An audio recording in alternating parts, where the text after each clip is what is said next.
Je crois qu'il y a peut-être quelqu'un qui va rester à la voiture. C'est ouvert, c'est moi. Parce qu'il est parti chercher je sais pas quoi, le copain.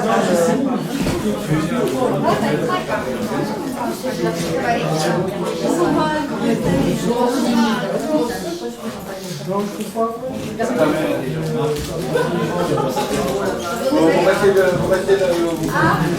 va.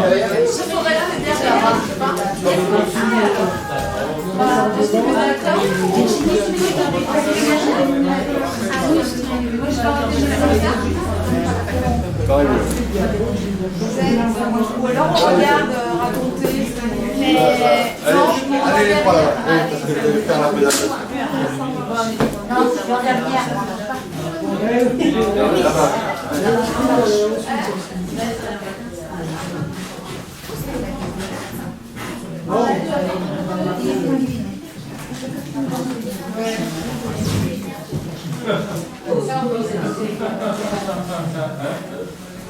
Vous voulez le régimeur en plus, c'est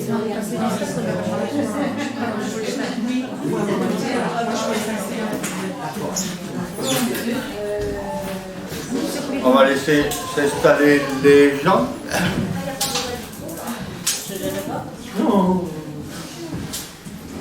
Donc c'était un spectacle qui était initialement prévu à 15h au Gazette Café, mais je pense que les effets de certaines politiques ont aussi... le spectacle a été annulé par le Gazette, donc on se retrouve ici, entre nous, dans notre maison, ce qui peut être pas plus mal. Donc c'est le spectacle de fin d'année de l'atelier conte de l'association Créer. On va partir dans une certaine lumière. À mon avis, il ne fallait pas le bouger. Ouais, je pense que là, tu vas te faire jeter grave. Au contraire, c'était moitié comme ça. Et maintenant, si on veut, les gens... Muy bien. Blanche, tu seras sur scène ou pas? Oui, tu penses, bien sûr. Ça va. Bon, d'accord. Donc, ce spectacle a eu un thème qui a été travaillé par les conteuses de l'atelier. Et on va partir dans ce voyage. Mais il faut que je vous explique un peu la situation. Imaginez une grande pièce dans un village, avec une grande table, des chaises, et autour de ces chaises, des murs, des assiettes au mur, une table garnie de victuailles, et des gens qui rentrent. Là, il y a une Gisèle, une Marie-Françoise, une Lucette, un Auguste, une Geneviève, il y a même un peu des animaux. Et ces gens-là sont autour de la table et ils discutent, ils ont chacun une lettre. Et ils parlent, ils se racontent ce qu'il y a dans la lettre, et ils rigolent, ils échangent même des recettes de cuisine, et ils partagent, et ils sont vraiment heureux de tout dire, et surtout de lire cette lettre. Et ils se disent des choses, beaucoup de choses. Mais moi, je ne vais pas vous les raconter, ces choses-là. C'est pas à moi de le faire. On va faire venir Gisèle et Marie-Françoise. Gisèle, Marie-Françoise.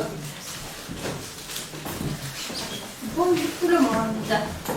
Je m'appelle en réalité Pétronille, c'est mon nom de théâtre. Donc, je vais vous raconter l'histoire de Marie-Françoise et de Gisèle. Marie-Françoise est une femme très haute en couleur qui a un caractère bien trempé. C'est peu de le dire. Et Gisèle, elle aussi, autrefois, avait un caractère bien trempé. Mais depuis quelque temps, elle se laisse aller, depuis qu'elle est descendue à Montpellier, dans la rue de Refuge, elle se laisse aller, elle s'habille comme un ascétique, elle se coiffe comme un chat sorti d'une poubelle, et quand par hasard elle croise dans la rue sa copine Marie-Françoise, elle passe devant elle, comme ça de des délires, sans même la regarder. Ou alors, elle s'appuie, comme si elle avait le diable à ses trousses.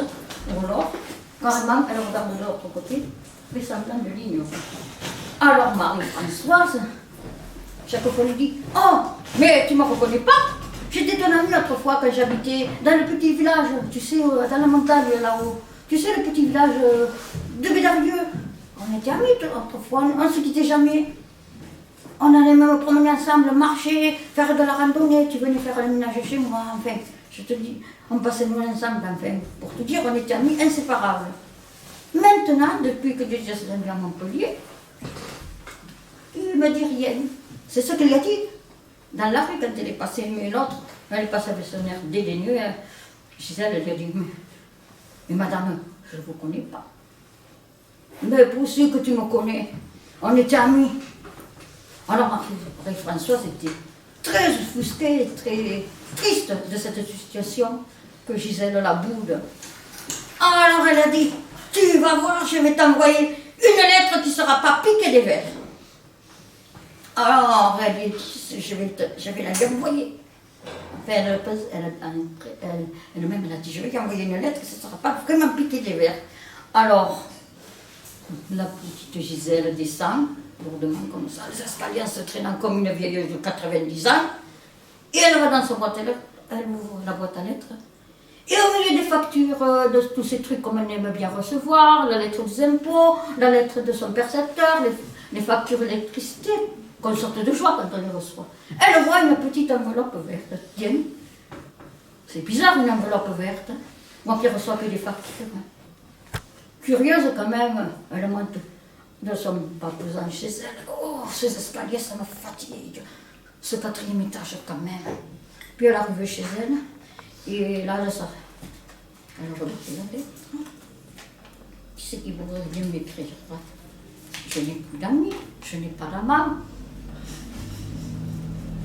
Oh, c'est même pas signé, il n'y a même pas dans tête qui c'est. Et l'autre, elle lui met sur cette lettre, Marie-Françoise, elle dit, j'irai pas voir 4 chemins.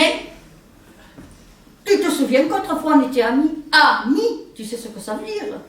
Amis. On était inséparables. Toujours une chez l'autre, enfin, quand tu avais un problème, on le résolvait ensemble.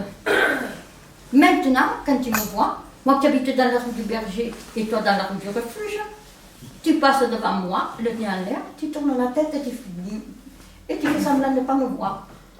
Tu me regardes sinon d'un air dédaigneux ou d'un air hautain. Ça ne me fait pas plaisir du tout. C'est pas sympa. En plus, comme je te vois passer souvent, tu es habillé vraiment mal, avec des vêtements amples qui ne te font même pas. Toujours des couleurs sombres. La moitié du temps, tu te promènes avec ta chatte noire sur les épaules, une vilaine chatte au poil tout hérissé, une chatte qui regarde tout le monde d'un air méchant. Et tu sais pas que les enfants, ils t'appellent même la sorcière. La sorcière. Moi, je ne sais pas aller jusque-là, mais en fait, il y a des fois que ça me dérange de t'appeler la sorcière aussi. Mais en plus, tu es coiffé comme un chat sorti de poubelle, tu sais ce que ça veut dire, avec ta coiffure aplatie là. Tu fais vraiment peur à la blague. En plus, quand les gens te parlent, tu respectes, comme une vieille ronchonne, une vieille grand-mère, une femme écrite.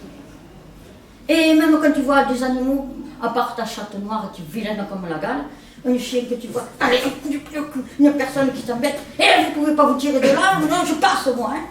Tu es désagréable au possible. Tu n'es pas la Gisèle que je connaissais autrefois.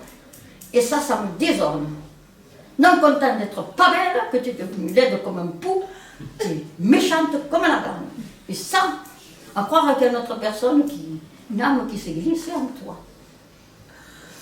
Mais, comme tu daignes même pas venir me voir, c'est moi qui veux venir te voir un jour. À 5 h du matin, je vais sonner, je vais taper à la porte d'en bas. Je vais sonner, tant pis si le voisin, ça les dérange, tant pis s'ils appellent la police, tant pis pour toi. Et je te jure que je le ferai. Alors là, se dit Gisèle, c'est que la bougre, elle est capable de le faire. Je l'ai fréquentée pendant plus de 10 ans, cette Marie-Françoise. Surtout qu'elle a coulé sa mort, cette sacrée femme, elle est allée beaucoup à l'étranger, notamment au Sénégal où elle a vécu quelques temps. Puis elle est revenue à Montpellier, là, pour s'occuper de ses enfants. Et c'est là qu'on s'est revus. On se connaissait déjà une fois, mais on s'est revus à Montpellier, on s'est retrouvés comme par hasard. Enfin, moi je l'ai vu, mais elle me désigne. Et je vais venir sonner, je te jure que je le ferai. Alors, la petite Gisèle se dit, il vaut mieux que ce soit moi qui prenne les devants. Alors, le mercredi, elle va chez une bonne coiffeuse qui coiffait dans la rue Grondelet, qui coiffait très bien.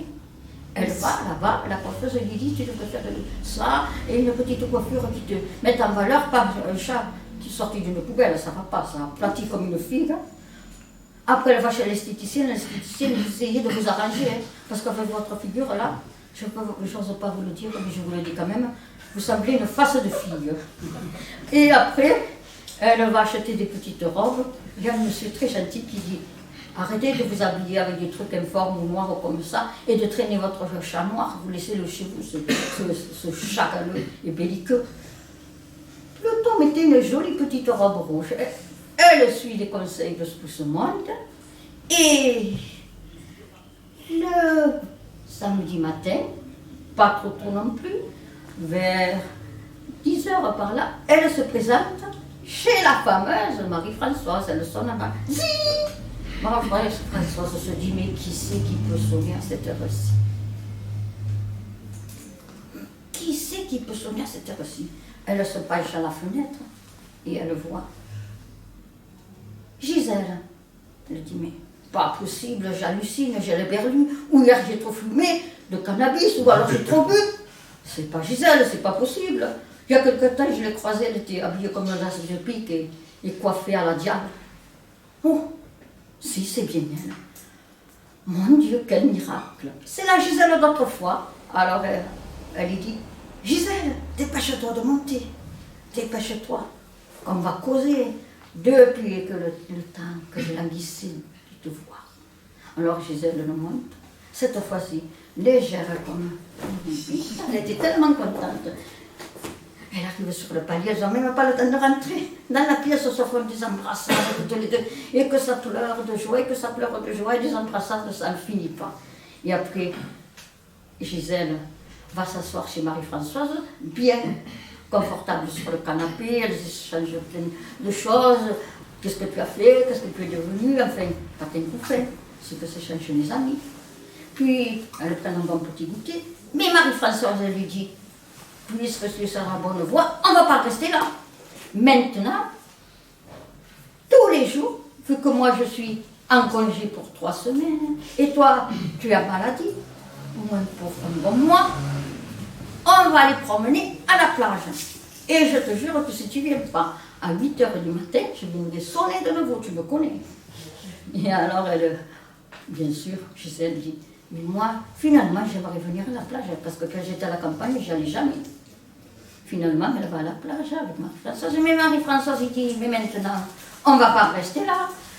Vu que je travaille souvent comme infirmière, autant la nuit que le jour, eh bien, je vais te confier ma chienne Océane. Tu sais que tu as connu toute petite, le Terre-Neuve. Je vais te la confier. Et si tu ne veux pas qu'elle fasse pipi dans ta maison, eh bien, tu seras obligé de la sortir 3 ou 4 fois par jour. Parce que celle-là, de toute façon, comme pisseuse, je ne te dis pas. Alors, bien sûr, elle était contente de Gisèle, parce que comme elle était seule, avec sa chatte belliqueuse, eh bien, elle était contente d'avoir Océane avec elle, d'avoir retrouvé son amie. Et depuis, la Marie-Françoise est partie sur d'autres cieux, notamment en Guyane, pour notre mission. Et là, la petite Gisèle, grâce à elle, elle évolue. Mais c'est à vous que je laisse deviner ce qu'elle a fait ensuite. Chacun imaginera ce qu'elle a fait ensuite, Gisèle, à sa façon. Et vous, merci de m'avoir écouté.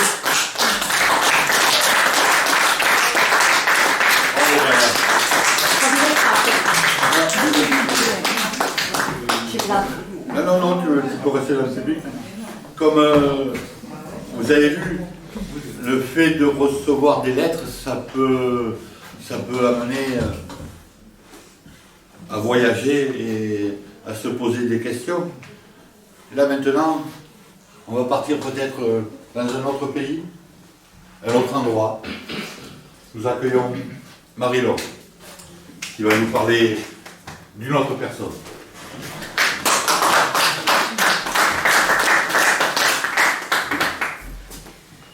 Geneviève, c'est une vieille femme. Elle est triste.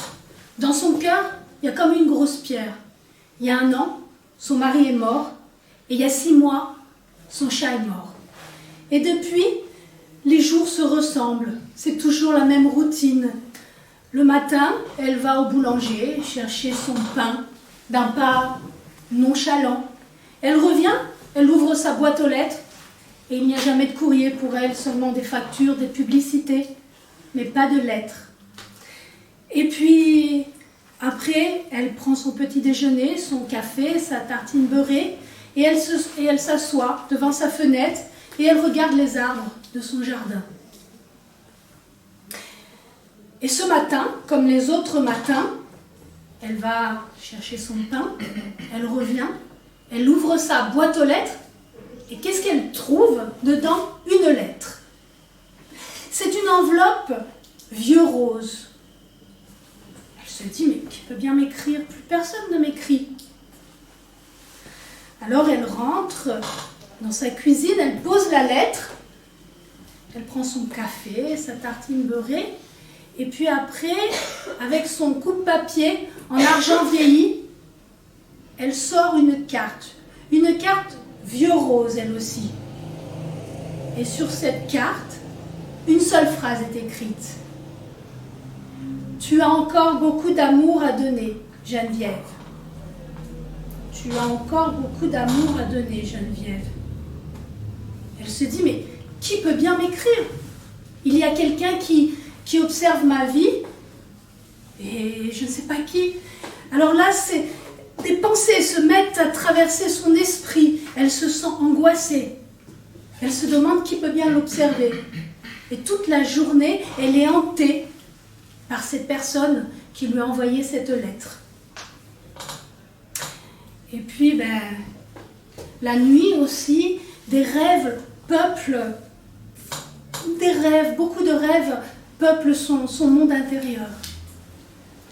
Le lendemain, quand elle ouvre sa boîte aux lettres, elle a une petite angoisse. Mais ouf, pas d'autres lettres. Et les jours passent ainsi. Et un jour, on sonne à sa porte. Bring. Geneviève se fige. Elle se dit, mais c'est sûrement la personne qui m'a écrit. Elle ne bouge pas. Bring. Et là, elle prend son courage à 2 mains et elle va ouvrir la porte. Elle ne voit personne. Elle regarde à droite, à gauche, personne. Mais il y a une petite boîte par terre avec un joli nœud doré. Elle prend la boîte, elle sent qu'elle bouge un peu et elle la met sur la table de sa cuisine. Elle défait le nœud doré et là, elle voit apparaître 2 petites oreilles pointues et 2 grands yeux verts. C'est un adorable petit chat gris et blanc. Elle est émerveillée à la vue de ce petit animal, elle qui aime tellement les chats. Et elle voit, au fond de la boîte, une enveloppe. Le même type d'enveloppe qu'elle avait reçue la première fois. Mais cette fois-ci, l'enveloppe est vert amande. Alors, elle prend son coupe-papier et déchire et ouvre l'enveloppe. Elle en sort une carte sur laquelle est écrite une seule phrase, sans signature. Tu sauras en prendre soin, Geneviève. Tu sauras en prendre soin, Geneviève. Elle se dit, c'est vrai, cette personne me connaît vraiment bien. C'est vrai, j'adore les chats. Oui, je saurai en prendre soin. Et alors, elle se dit aussi, mais il faut lui donner un nom à ce petit animal. Avec son mari, ils ont eu une vie très simple. Mais ils ont fait un seul grand voyage. Une fois, ils sont allés, il y a de nombreuses années, de l'autre côté de l'océan. Ils ont visité un pays où on parlait une langue différente. Et chaque fois qu'ils allaient au restaurant, le serveur, en leur apportant le plat, leur disait « miski ». Miski. Ils ne comprenaient pas ce mot, mais Bien vite, ils ont su que ça voulait dire agréable, doux, bon, gentil. Alors, en souvenir de son mari et de toutes les années qu'ils ont passées ensemble, eh bien, elle appelle ce petit chat Miski. Et voilà, la routine continue avec Miski, mais un peu plus légère. Et les jours passent. Et un jour comme un autre, elle va au village chercher son pain. Elle rentre, elle revient chez elle, elle ouvre sa boîte aux lettres et de nouveau une autre lettre. Mais cette fois-ci, l'enveloppe est bleu ciel. Elle revient, pose l'enveloppe sur la table et dit à Miski, mais qui peut bien nous écrire? C'est sûrement la même personne, le même type d'enveloppe. Elle prend son café, sa tartine beurrée, son coup de papier et elle ouvre l'enveloppe. Elle en sort une carte bleu ciel, elle aussi. Sur cette carte est écrit « N'est-il pas le temps d'effacer les vieilles rancœurs, Geneviève ? N'est-il pas le temps d'effacer les vieilles rancœurs, Geneviève ?» Oui, se dit-elle, c'est vrai, cette personne me connaît vraiment. Et là, elle se remet à penser à toute sa vie, son enfance, dans la ferme avec ses parents, ses amis, son cousin, Pierre, avec qui elle allait se baigner, marcher dans la boue, ils faisaient les 400 coups ensemble, puis son adolescence, la rencontre avec son mari, toute sa vie. Et puis elle se met aussi à repenser aux moins bons moments, les disputes, les fâcheries, tout ce qui s'est passé, les histoires de famille. Toute la journée, elle repense à tout ça. Toute la journée, elle est habitée par les souvenirs du passé. Et le soir, ses rêves sont peuplés de tous les fantômes du passé. Le matin suivant, elle se lève d'un bon pas. Elle met sa robe du dimanche, celle avec les fleurs rouges et vertes, son chapeau et son petit sac. Et puis elle descend les escaliers. Après une dernière caresse à Miski, elle ouvre la porte et part d'un pas décidé vers le village. Elle traverse le village et au lieu d'aller à la boulangerie, elle continue tout droit vers la dernière maison du village. C'est la maison de son cousin Pierre. Elle arrive près de la petite barrière en bois, elle l'ouvre, traverse la petite cour et toque à sa porte. Là, la porte s'ouvre sur un grand gaillard avec une barbe et à l'allure bourrue. Il la regarde et puis il retourne droit vers la table de sa cuisine. C'est comme ça qu'il fait Pierre pour laisser passer les gens chez lui et leur souhaiter la bienvenue. Alors Geneviève, elle entre, elle referme la porte et elle va s'asseoir à la table. Pierre lui offre un café et ils sont assis tous les deux. Ils se regardent pendant un long moment. Et puis, au bout d'un certain temps, Pierre lui dit « Et toi, ton jardin, ça va, les haricots, les légumes ?» Geneviève, elle lui dit « Oui, mes légumes, ils sont très beaux cette année. » Et ils parlent tous les deux de leur passion, le jardin. Et au bout d'un moment, Pierre, il lui dit « Ce dimanche, je vais faire un poulet au four. Tu viens manger avec moi ?» Geneviève... Puis il lui dit, bah, tu apporteras les haricots. Geneviève, elle est toute contente, elle accepte. Et elle sait que c'est le moment de partir. Alors, ils se disent au revoir, elle se lève, elle repart vers le village, elle ouvre la porte, la petite barrière, et elle repart vers la rue du village. Dans son cœur, elle sent que la pierre qu'elle avait est en train de s'effriter. À la place, elle ressent comme des étoiles de joie. Et Geneviève, elle sourit.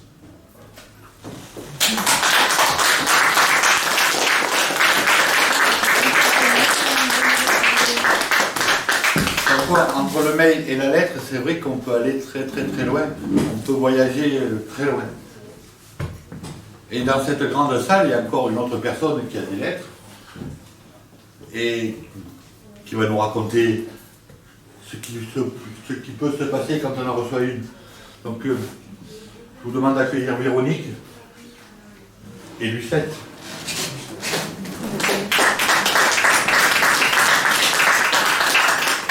Alors, vous connaissez le petit village de Montardif? Non? Vous n'êtes jamais allé là-bas? Ben moi non plus, j'y étais pas allée jusqu'à... En fait, la dernière fois, voilà, j'ai pris ma voiture, je suis montée au village. Et quand je suis arrivée, j'ai vu tous les villageois. Ils s'agitaient, ils avaient l'air d'être contents. Tiens, je me suis dit, je vais voir d'un peu plus près. Alors, je suis montée tout en haut au clocher et en effet, ils étaient contents parce qu'ils avaient reçu une belle cloche et que le clocher du village était maintenant doté de cette magnifique cloche. Alors il y avait un bedouin qui a pris la corde et ding et dong et ding ding dong et tout le monde applaudissait et la fanfare fanfaronnait et... Enfin bref. Sauf que, à y regarder d'un peu plus près, 3 rues plus bas, il y avait une femme, une silhouette fragile comme ça qui essayait d'avancer péniblement dans le vent avec les cheveux embrouillés, ses cheveux couleur de rouille. Et elle avait son sac ou une espèce de filet à commission dans les mains. À l'intérieur, il y avait 3 patates, une carotte, un oignon. Et ouais, c'était bien elle, Lucette Delbos. Oh, Lucette. Bien malheureuse, Lucette. Elle vient de perdre sa mère, c'est pour ça qu'elle est là. Elle vient de l'enterrer, ça fait 2 jours. Et ça fait même 20 ans qu'elle n'était pas revenue au village. Et là, elle n'a plus personne. Elle n'a que son filet à commission, auquel elle s'accroche terriblement. Ses 2 patates, sa carotte et son oignon. Tiens, la voilà qui s'arrête, juste à côté du muret. Juste à côté du muret, là où est posé le charroux, le gros charroux à poil ras qui ronronne en la regardant. Et Lucette, à ce moment-là, elle rembobine le film de sa vie. 20 ans. Ah ben ça, oui, il y a 20 ans, elle s'en rappelle. Hein. Elle s'en rappelle de la Fernande. La Fernande et le Léon, là, sa soi-disant copine. Et son amoureux, elle, son promis. Et puis quand elle a vu les deux là derrière l'épicerie, Lucette, son cœur, il a failli tomber en 1000 morceaux. Et puis aujourd'hui, 20 ans après, alors qu'elle vient d'enterrer sa mère, elle y est retournée dans l'épicerie. Elle est allée chercher ses carottes, ses patates et... C'est qu'elle a croisé Lucette et Léo, les deux, à la même place, ils n'avaient pas bougé. Personne ne parlait, personne. Sauf la caisse enregistreuse qui a compté l'addition. 2 patates, une carotte, un oignon. Et maintenant, dans le bruit de la cloche, parce que vous vous rappelez là, les mots là, hein, dans cette cloche, cette fanfare, ce vent qui souffle, Lucette, elle n'en peut plus, les idées s'embrouillent. Je vais mettre le feu à cette épicerie et lui, comment il s'appelle, Léon et Fernande, là, partiront en fumée, tout sera fini. Et juste au moment où elle dit le mot fini, la cloche arrête de tintinabuler, le vent cesse de souffler et la fanfare de fanfaronner. Tout s'arrête, sauf que dans la forêt, hein, la forêt là où vit l'étranger, eh bien on entend une petite musique de hautbois, comme ça qui flotte dans l'air, et qui va jusqu'aux oreilles du charroux, du gros charroux à poil ras qui ronronne. Lucette, à ce moment-là, vous vous rappelez son panier à commission, elle lâche, et elle roule les patates, et roule les carottes, et roule les oignons. Elle s'assied sur le muret. Le charroux revient se poser sur ses genoux, elle caresse. Et c'est là qu'elle voit autour du cou une petite ficelle accrochée, une boîte. Et dans la boîte, une lettre. C'est écrit pour Lucette.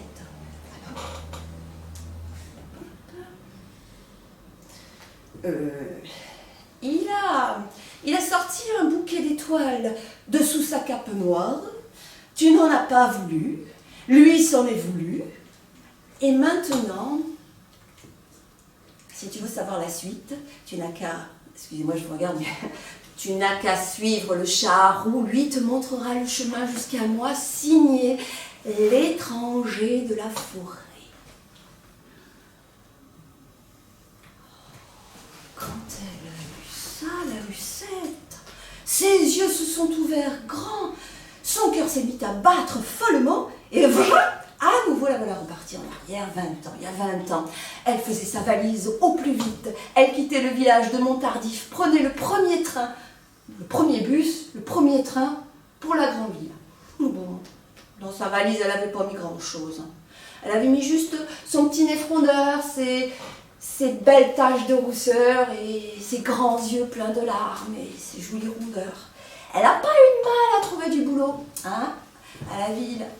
Elle a trouvé du travail dans un magasin de farces et attrapes et articles de magie. Ça s'appelait Abracadabra.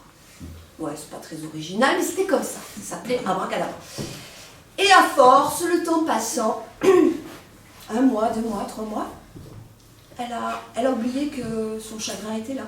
Elle a retrouvé un petit peu ses jolies couleurs, jusqu'à ce fameux soir où elle allait plier boutique. Quand soudain, il est entré dans la boutique. Lui, Victor, le magicien, l'illusionniste aux doigts d'or, le grand Victor.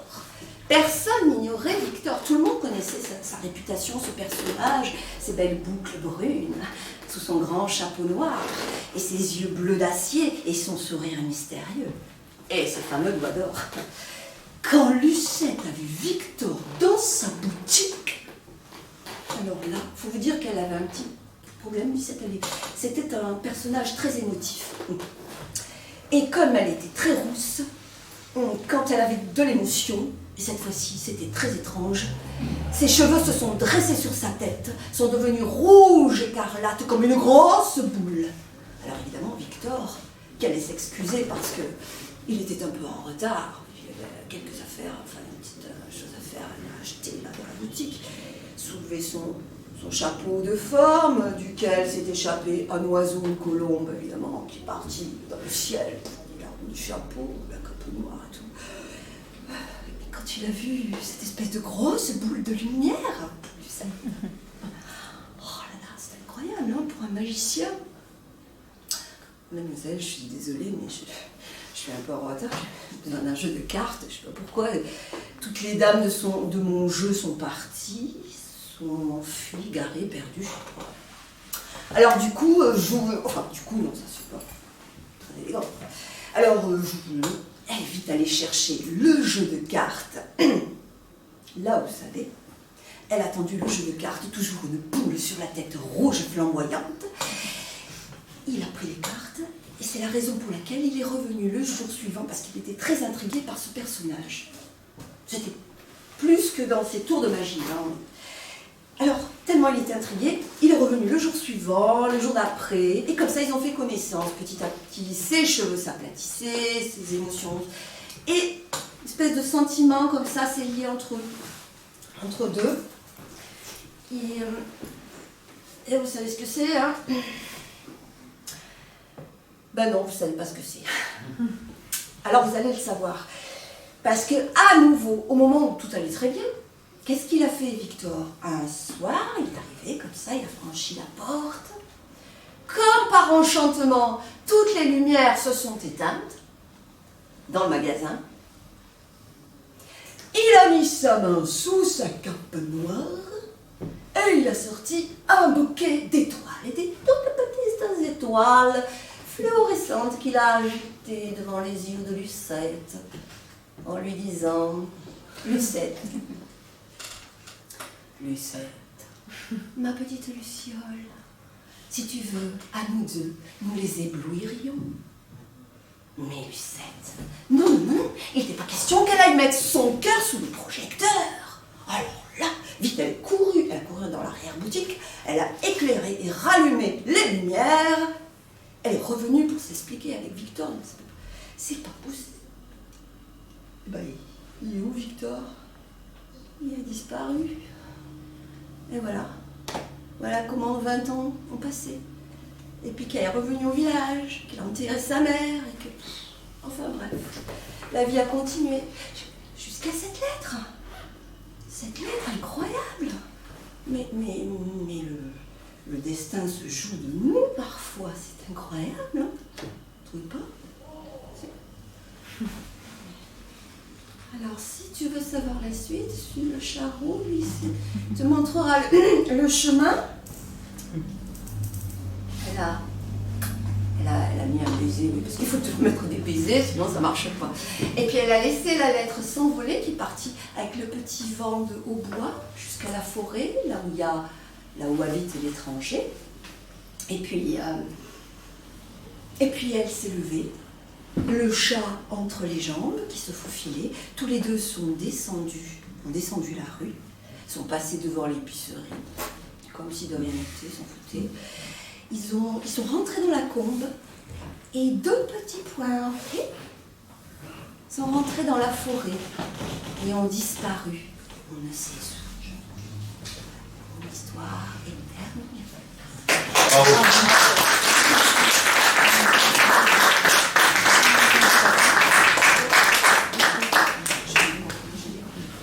Donc, une lettre fait voyager, vraiment voyager la musique, les cloches, la fanfare.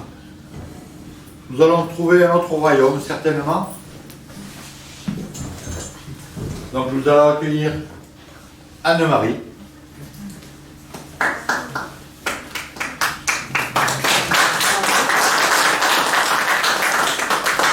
Avec son facteur, attention. C'est l'histoire d'Alphonse, un homme de 94 ans. Il a un visage très dur, des rides, et il est très caractériel. Et je vais vous raconter ça. Alors, un jour, tous les matins à 6h, il a des rituels. Il se lève à 6h. 6h30, un petit coup de débarbouillage comme les chats. À 7h, il déjeune. 7h30, il débarrasse son déjeuner. À 8h, il commence à réfléchir de sa journée. À 9h, il s'installe dans son fauteuil, devant une fenêtre qui donne sur un chemin de 10 km. Et il attend. Et puis, tout en attendant, des fois, il somnole. Et puis d'un seul coup, un jour, allons savoir pourquoi, il entend « Alphonse ! Alphonse !» Il dit « Mais qui c'est qui me crie mon prénom ?» Il va à la porte, il l'ouvre. « Qui est-ce ? Qui peut m'appeler ? C'est le facteur ! Auguste !» Auguste, le facteur. Comme il y avait des années qu'il n'avait pas vu personne, il cherche. Oh, il dit, mais alors ça fait des années que je ne l'ai pas revu, celui-là, qu'est-ce qu'il me veut? Bon, qu'est-ce que tu me veux? T'as une lettre? Eh bien, qu'est-ce que t'attends pour me la monter? Auguste, il regarde ce chemin de 10 km, il se dit, merde, je comprends pourquoi il n'a pas de visite. Mais il dit, merde, je suis payé par la mairie, je suis fonctionnaire, il faut que j'y aille. Et il commence à prendre son vélo, à pédaler. Les premiers pédalages, ça va. Arrivé à la moitié, il n'en peut plus. Un peu plus de la moitié, il se dit, j'arrête. Il descend de son vélo, il commence à partir à pied jusqu'en haut du chemin. Arrivé à la porte d'Alphonse, Alphonse qui l'attend droit comme un lit sur son palier, il lui dit, bah alors, qu'est-ce que t'attends pour me la remettre, la lettre? Attends, que je reprenne mon souffle. Puis avec ton souffle, il lui tend la lettre, tant bien que mal. Alphonse lui attrape la lettre. Et Auguste espère quand même un merci ou un verre d'eau. Que dalle. Alphonse, droit comme elle, il lui dit, tu peux repartir maintenant. Ah, le pauvre facteur, il est... Bon, il reprend son vélo, redescend la pente, mais là, il tient les freins. Hein? Allez. Non. Et Alphonse repart dans son fauteuil, ouvre la lettre. Mais c'était presque l'heure du repas. Il s'y dit, attends, je ne vais pas l'ouvrir maintenant, ça va me couper l'appétit. Il la pose sur la table, commence à manger, finit le repas, il reprend la lettre et commence à la lire. Là, son visage qui était ridé s'assouplit. Ses yeux qui étaient froids deviennent clairs, éclaircissants comme s'il avait vu quelque chose de merveilleux. Ses lèvres qui étaient serrées de dureté s'assouplissent aussi. Et là, dans cette lettre, il a 20 ans. 20 ans. À 20 ans, il est encore chez ses parents. Et il décide de dire à ses parents, je veux devenir marin. Et il s'en va sur un bateau. Pendant des mois, des années, il voyage. Il va au nord, au sud, il voit des paysages merveilleux, des animaux extraordinaires, des gens différents avec des cœurs gras comme ça, des paysages de toute beauté. Et il voyage, il voyage, il voyage. Et à chaque escale qu'il faisait, il envoie des lettres, mais sans nom, marqué dessus, sauf colline verte. C'est tout ce qu'elle marque, colline verte. Sans nom de quelqu'un, monsieur, madame, rien. Et les années passent, les années passent, les années passent. Et les jours passent, les jours passent, les jours passent. Et mon Alphonse, rituel actuel, 6 heures, jusqu'à 9 heures, il se remet dans son fauteuil. Et il recommence à me sonner un petit peu. Et là, une voix encore l'interpelle. Alphonse! Alphonse! Oh, qui c'est qui me réveille quand même encore en sursaut comme ça? Il repart à sa porte, la rouvre. Qu'est-ce qu'il y a encore? C'est Auguste! Ah, c'est le facteur, ça je me rappelle. Le facteur! Oui, je sais. Qu'est-ce que tu me veux encore? Dans sa tête, il se dit 2 lettres.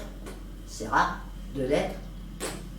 Moi qui suis ni marié, ni des enfants, ni héritier, ni quoi que ce soit, qui peut bien m'écrire encore? Ça ne serait pas possible. Le facteur lui dit, t'as encore une 2e lettre? Bon, ma foi. Eh bien, montre-moi là, grand couillon! Et mon facteur qui regarde encore cette porte-à-monte. Oh mon Dieu, c'est bien. Mon calvaire. Il monte sur son vélo, recommence encore les kilométrages, les kilomètres. Il arrive, tout est soufflé, bien sûr, à moitié mort. C'est Gaillet, il m'a achevé. Et on trouve Alphonse, il lui dit, bon bah qu'est-ce que t'attends là pour me la donner encore cette lettre?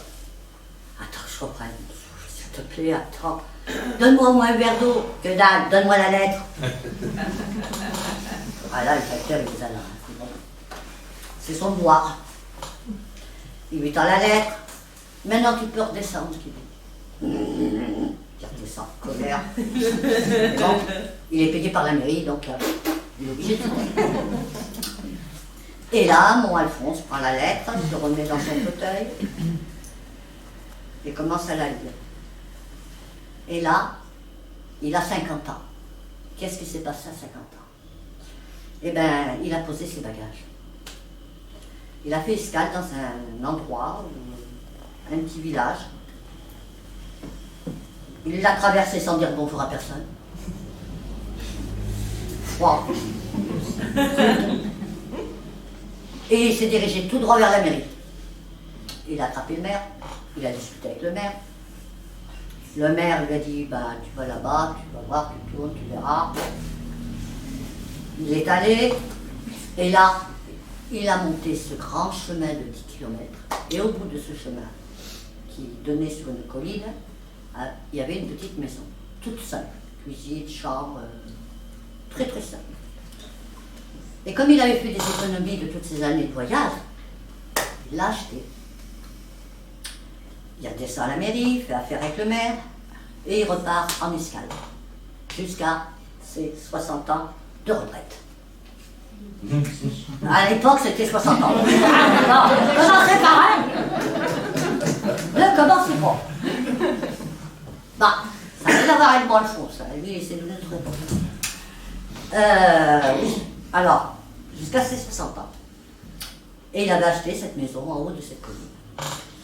Et comme cette colline était toute verte, et elle s'appelait la colline verte. Et c'était son rêve, sa passion d'avoir cette maisonnette au-dessus d'une colline. Et il avait trouvé ce qu'il souhaitait. Et il repart en escale. Et il revient à 60 ans et les années passent jusqu'à 94 ans. Et puis les jours passent, les rituels, encore les rituels. Et encore là, paf, il entend encore son prénom. Alphonse! Alphonse! Bon, il va à la porte et hop. C'est Auguste! Oui!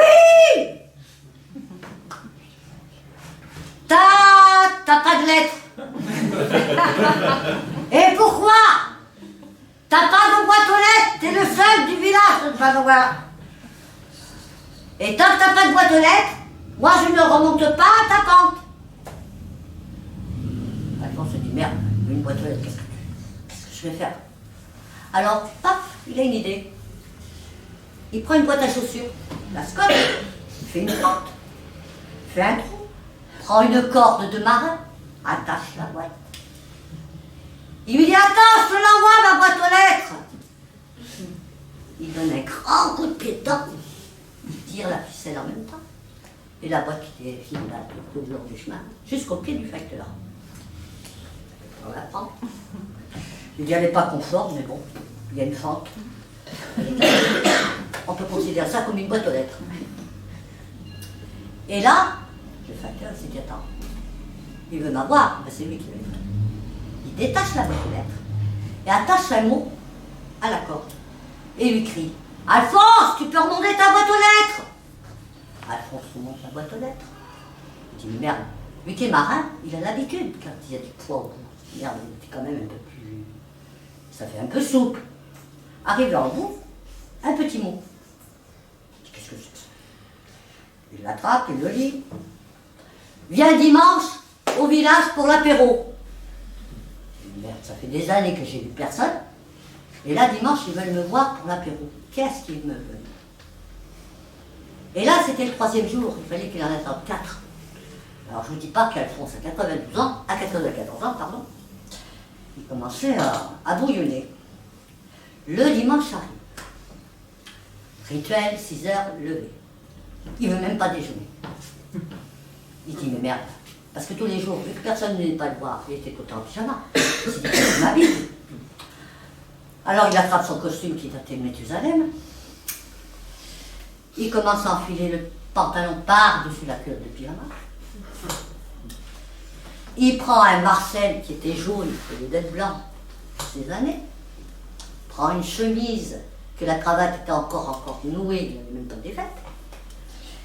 Prend sa veste, sa casquette de marin, sa canne, et le voilà parti au village.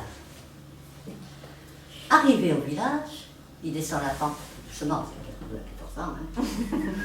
Il a bien mis 4 heures pour descendre. Hein. Arrivé au village, il voit tout le monde, tous les gens du village, le maire au milieu, le facteur sur le côté. Mais Alphonse, lui, il avait arraché sa boîte aux lettres. Il arrive devant tout ce petit monde et dit « Bande de voleurs, où est ma boîte aux lettres ?» Le maire lui dit « Oh Alphonse, mon ami, calme-toi. On va te la rendre, ta boîte aux lettres, mais viens boire l'apéro et viens manger avec nous en attendant. » Alphonse, à contre-cœur, il obéit. Ils avaient installé une grande table. Ils avaient mis Alphonse au milieu. Vous savez, comme les mariages, vous avez les mariés au milieu et puis les autres autour. Hein. Là, pareil, les gens lui là autour. Tout le monde boit l'apéro, mange. Alphonse, il est allé dans son coin pour sa boîte aux lettres. Et arrive à la fin du repas, il y a le facteur qui lui dit « Tiens, on va te la rendre, ta boîte aux lettres. » Ah, tout de même. Parce que moi, elle me manque, ma boîte aux lettres. Et au moment que Alphonse veut pour se lever pour partir avec sa boîte aux lettres, il lui dit, attends, on a quelque chose à te dire. Pendant des années, dans ce village, on a reçu des lettres, sans nom, à part deux, où il y avait marqué Alphonse dessus. Et à chaque semaine qu'on recevait des lettres, le facteur les distribuait à chaque personne du village. Et en regardant toutes ces lettres, il y avait toute une histoire, toute une vie d'un monsieur. Et tout en les regardant, en cherchant, on s'est aperçu que c'était un marin qui cherchait pour habiter les derniers jours de sa vie sur une colline verte et qui a voyagé dans le monde entier et qui nous a fait voyager en lisant ses lettres. Et bien sûr, on a su que c'était toi, Alphonse. Et bien quoi? Ben quoi qu'il dit. Et bien maintenant c'est à notre tour. Parce que pendant ton absence de tous ces voyages merveilleux que tu nous as fait lire dans tes lettres, nous, on t'en a écrit de ce qui se passait dans ce village. Et tous, on t'a écrit une lettre. Et t'as de quoi faire, hein, pour moi. Et là, Alphonse, malgré sa dureté, sa vieillesse dure qu'il a vécue de solitaire, il sentait en lui des petites larmes qui arrivaient. Mais il voulait rester digne. Il se lève, remet sa casquette sur la tête, prend la boîte aux lettres sous un bras, reprend sa canne et commence à partir. Et il se retourne vers eux et leur dit « Voyez que j'ai bien fait quand même d'écrire les 2 premières lettres. Car maintenant, dans cette boîte, j'en ai plein à lire. Et j'ai trouvé une famille. Je ne suis plus tout seul. »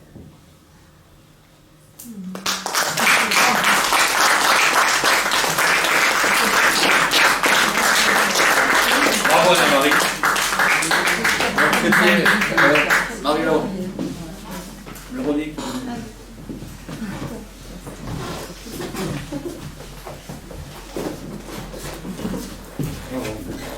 Donc,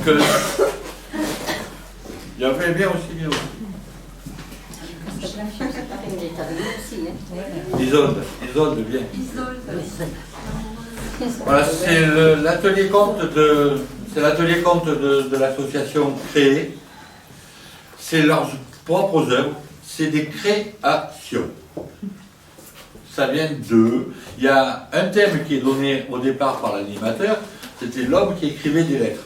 À partir de là, elles nous ont fait voyager, elles m'ont fait voyager, et moi j'ai pris un énorme bonheur, et je tenais à vous le dire. Merci.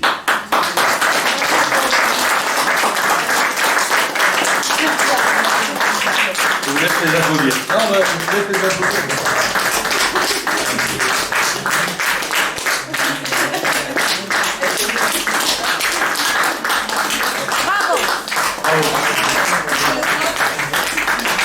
Juste un truc à dire, le Gazette Café, c'est pas ce qu'il a perdu.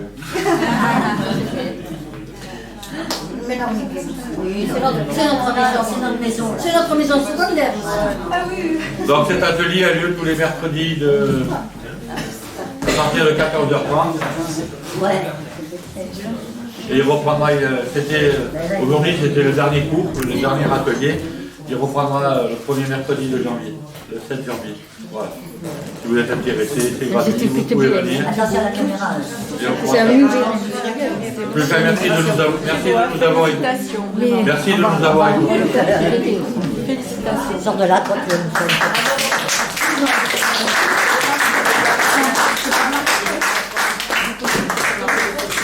Merci à vous tous d'être venus. Oui, la France prendra.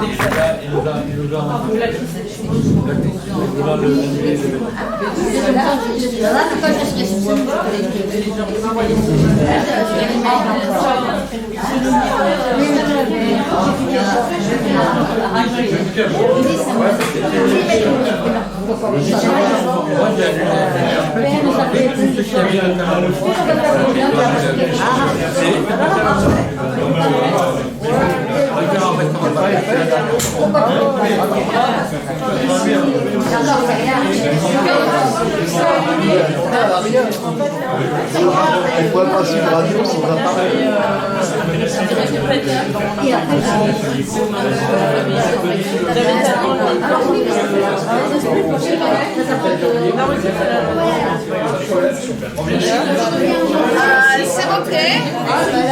S'il vous plaît, une petite annonce. Une petite annonce. Messieurs, dames, silence s'il vous plaît, il y a une annonce qui va être faite. Merci. Pour ceux et celles qui ne savent pas quoi faire ce soir, parce qu'ils sont peut-être seuls chez eux et aucune lettre arrive, Jean-Marc, il n'ose pas le dire lui-même, il fait une soirée de spectacle ce soir à partir de 20h30. Ceux qui sont intéressés, je donne avec plaisir l'adresse, puisque c'est, comme on dit aujourd'hui, chez la Béton. À l'époque, on a dit salon privé. Donc, c'est vachement sympa. Et si quelqu'un a envie de venir, vous êtes les bienvenus. À quelle heure c'est? 20h30. Et l'adresse, c'est c'est... faut que je regarde pour le numéro. C'est dans le coin de Mendo. Et ça s'appelle Impasse de Dragon. Mais ouais. Ça va être chaud. Et j'ai pas. C'est sur l'événement Facebook, je crois, l'adresse, non? Oui, Il me semble que je l'ai vu qu'il y a l'adresse là-dessus. Il sera filmé. En